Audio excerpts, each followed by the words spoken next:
Hello and welcome back to the channel. Today we're learning about the fire eel. Now look, this is my favourite fish. You never see him, but when you do see him, he's a treat. So like always, my aim is to give you as much information as quick as possible so you can spend less time watching YouTube videos and more time playing with your fish. Well, I suppose you don't really play with them, do you? But you know what I mean. So I just want to take a moment to discuss a project I've been working on called Husky Prints. So a little while back, I started working on clothing that I found interesting, that I found amusing. I've had a passion for clothing my entire life. I've always loved fashion. I thought, is there any way I can mix these two worlds?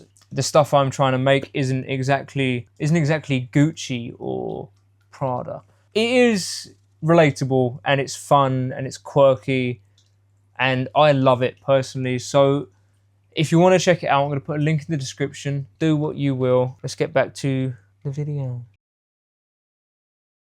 So look, if you're here, you know what you're getting into.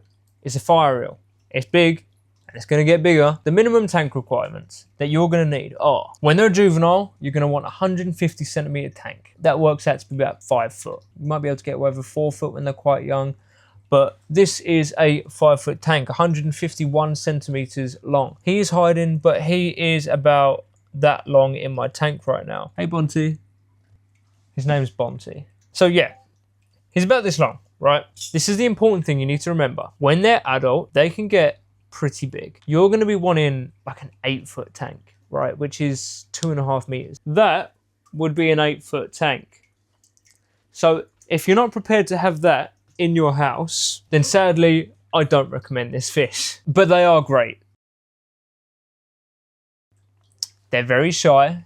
They're super shy. You can see how excited I am when I speak about them. I love fire eels. They're super shy. They're super peaceful, right? They're so big that nobody bothers them. But they're so shy and they're so peaceful that they won't bother no one else. There's rainbow sharks in here, angelfish in here, catfish, African glass catfish, I believe. And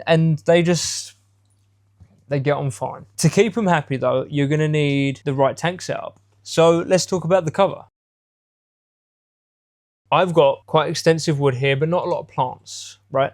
They do like a lot of different plants. So right now he's hiding in between the Echinodorus leaves. But Anubias, I'm not gonna lie, I forgot what it was called. Things that fill out the tank, they love those. But more importantly, they like caves. They love caves. Right now he's chilling behind the wood, but there is a cave inside the wood that he can go in, and more often than not, he's in there. So caves, cover, lots of plants. Temperature as well.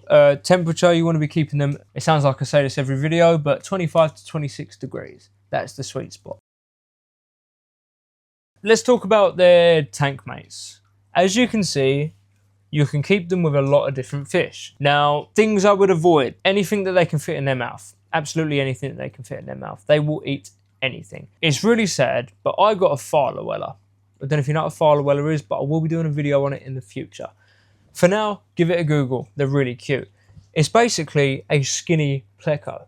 Now, I had a Farlowella and he used to sit along here and he used to sit up there. Because he was quite young, he just got slurped up because he's so skinny. Gone. So don't get small fish. I've lost rummy-nosed tetras in here when I wasn't so informed on how bad they were for inhaling smaller fish. But things that you can keep them with that I know are safe are angels, rainbow sharks, big fin tetras, phantoms, ornates, red eyes, West African catfish, corridoras, loaches, anything. No cichlids. No cichlids, and Farlowellas are okay. They need to be at least this long. I'm still growing one out in this other tank because I want him in here, is a whole thing. So let's get on to growth. Earlier I mentioned that they get big, but do you know how big? Well, they get about 2 to 3 foot long. That's ridiculous, isn't it? I didn't know this at the time, but I'm actually kind of excited because I've always wanted an 8 foot tank. But he will eventually get about that long, which is obscene, but incredible. So be prepared for a big fish. Another good thing about these is the lifespan is much like a snake, not as long as a snake, but they live about 10 to 20 years, depending on what you feed them. With what I feed them, I'm probably at least gonna get a good 15 out of them because I feed them well. So that being said, what do I feed them? I'll be honest with you, buy earthworms. These are earthworms. They are small worms, Dendrobina prepex. It says not native to the UK, do not release into the wild. But they're going in his tummy, so they won't be going to the wild. But you can feed them worms like so. I would avoid the ones in the garden, try and buy them. And you can also feed him live feeder shrimp, river shrimp. Great for the hunting instincts and stuff like that. They'll scurry around, and because he's so small and agile, he'll hunt them down, and he does a fine job at it too. With that out of the way, I want to say thank you for watching. If you found this video useful, just leave a little like and a subscribe because it does bits for the algorithm. And if you have any questions, just leave a comment below and I'll be sure to respond to every single one. So thanks again for watching, and I will see you next time.